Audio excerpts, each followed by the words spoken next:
On forme conviction nous sur la parole de Dieu.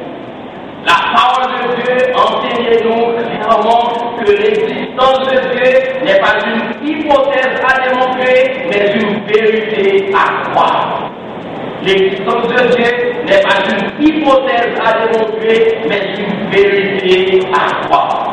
Au contraire, la Bible accuse les gens qui nient l'existence de Dieu comme des insensés et des méchants. Dans Psaume 14, verset 1er, par Dieu dit l'insensé dit en son cœur, il n'y a point de Dieu. Et dans Psaume 10, verset 4, il dit ce sont les méchants qui disent Dieu n'existe pas, qui disent qu'il n'y a point de Dieu. Bon Dieu fait un pile bagaille pour démontrer nous son existence. Il fait un pile bagaille. La création, c'est le témoignage de la création. La création atteste de l'existence de Dieu. La création sont preuve de l'existence de Dieu. C'est une révélation naturelle de Dieu. Dans Romains chapitre 1er, verset 19 et 20, l'apôtre Paul enseigne-nous que tout ça que nous besoin connaître de Dieu, les perfections invisibles de Dieu, sa puissance éternelle et sa divinité, se voit comme à l'œil nu dès qu'on les considère dans ses ouvrages. Ça veut dire dans l'œuvre de Dieu, dans la création, dans l'univers. Ça ne veut qu'on est pas c'est donc le mot c'est vrai. Nous voyons à travers la création. Le psaume 19, c'est un hymne à la création. Côté le psalmiste montre-nous que l'univers témoigne de l'existence de Dieu. Les cieux racontent la gloire de Dieu et l'étendue manifeste l'œuvre du Seigneur. Et parce que l'existence même de l'homme est une preuve de l'existence de Dieu. Dans Psaume 94, verset 2, nous les psalmistes à causer deux interrogations. Il dit celui qui a planté l'oreille n'entendrait-il pas? Celui qui a formé l'œil ne verrait-il pas? L'existence de l'homme est une preuve de l'existence de Dieu. L'histoire biblique témoigne de l'existence de Dieu.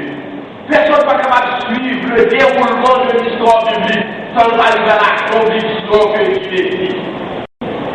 Personne n'est pas capable de pécher au la main de Dieu dans tous les événements qui ont marqué la vie du peuple d'Israël. On nous voit dans Paris que le prophète Élie était avec les prophètes de Baal.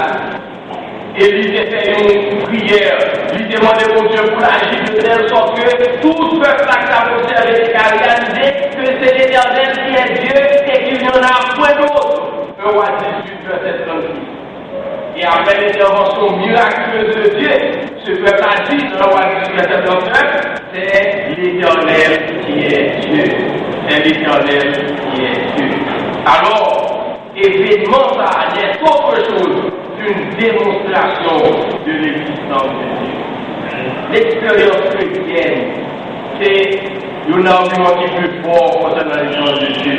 À côté de la vérité historique, le meilleur argument en faveur de l'existence de Dieu, c'est notre témoignage personnel. Chaque chrétien doit être en mesure pour un témoignage que mon Dieu existe et mon Dieu n'a pas agi dans la vie. Le monde où mon Dieu par exemple a dit oui, il existe. Ça fait exister parce que nous l'avons rencontré toujours. Oui, mon Dieu existe parce que nous parlons avec elle. Oui, mon Dieu existe parce qu'il agit dans la vie. Oui, mon Dieu existe parce que nous sentons l'envoi. Mon Dieu existe à partir de notre témoignage personnel. Chers jeunes, frères et sœurs, oui, besoin de dire, après dire Seigneur, je te loue de ce que je suis une créature si merveilleuse. C'est d'abord une affirmation de l'existence de Dieu. On dit, bon Dieu, je suis une créature, la créature de Dieu. C'est aussi une affirmation que Dieu est le créateur de l'univers. Non seulement Dieu, il est le créateur de l'univers. Vous pouvez certainement faire face à des théories qui vont chercher à expliquer l'origine de l'univers, l'origine de la vie dans le monde en mettant Dieu de côté. On va chercher toute façon avec les théories de Darwin et l'autre monsieur qui a conseillé la théorie de l'évolution. On va chercher toute façon pour expliquer l'origine de la vie sans Dieu. On ne peut pas expliquer l'origine de la vie valablement l'homme et Dieu de côté.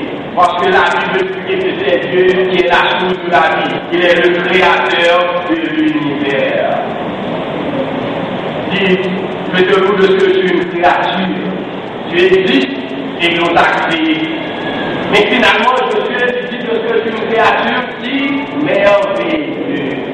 Et c'est avec ça que nous avons fini avec moi après vous êtes une créature merveilleuse.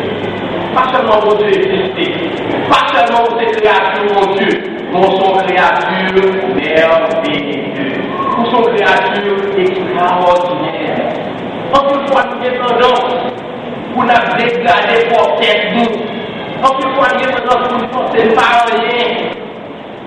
Nous sommes pas des bagailles, nous sommes créatures, mon Dieu. En plus de ça, nous sommes petits, mon Dieu, nous sommes merveilleux encore.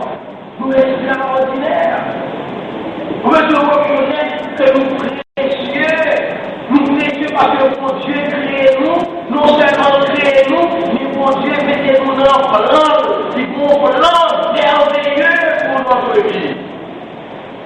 Si vous êtes ça, vous devez reconnaître que nous sommes créatures merveilleuses. Sous son créature merveilleuse, pas de marcher dans la vie avec la tête basse. Son créature merveilleuse, marcher avec la tête haute. Faites honneur à votre créateur, faites honneur à Dieu. Pour son créature merveilleuse, pas dégrader tes tout, pas activer tes tout. En qu'il gêne dégrader tes choses dans des activités dégradantes, addictives, telles que l'immoralité sexuelle, la corruption, en qu'il bagaille qui dérangeait l'esprit monde, pensée monde. Sous son créature merveilleuse, et l'esprit propre. Jean-Paul dit dans Philippiens 4, verset 2, tout ce qui est vrai, tout ce qui est honorable, tout ce qui est pur, tout ce qui est vertueux et digne de louange, soit l'objet de vos pensées.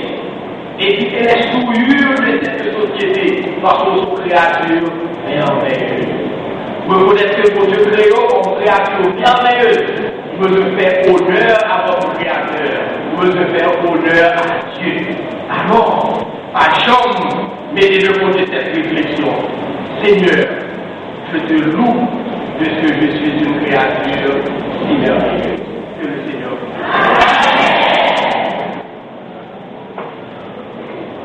Et par le Saint-Esprit, nous sommes capables de garder de bons échos de la parole entendue. Et maintenant, nous demandons à Coral Abraham pour être capable d'exécuter pour nous, alors que nous demandons à nos frères et sœurs et à l'AMJ accueil pour qu'ils soient capables de recueillir pour nous les offrandes de l'Assemblée.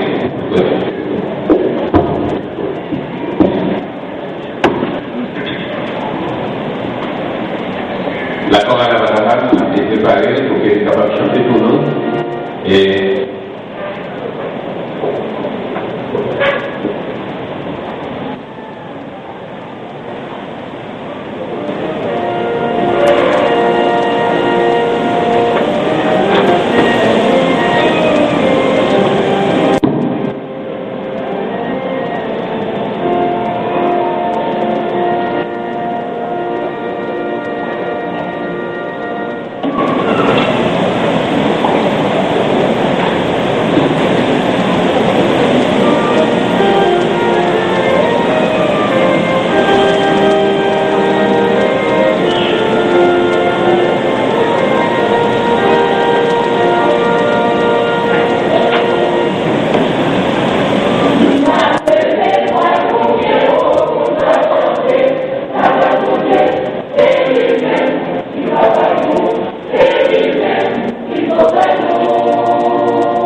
Merci, Maïko Agara. Le Seigneur te donnera bien plus que ça, parce qu'aujourd'hui, ça fait déjà pour ce jour 6 morceaux que vous avez exécutés à l'église. Vous avez glorifié le Seigneur ce matin dans le culte de ce soir, mais je reconnais qu'il est fidèle. Donc le Seigneur n'a pas toute force nécessaire. D'autant plus que vous reconnaissez que vous avez préparé le concert de la Pâque aussi, c'est pas facile. Et il y a mes sœurs, mes frères de la chorale, des différentes chorales de l'église. Vous savez, le mot du pasteur, mon mot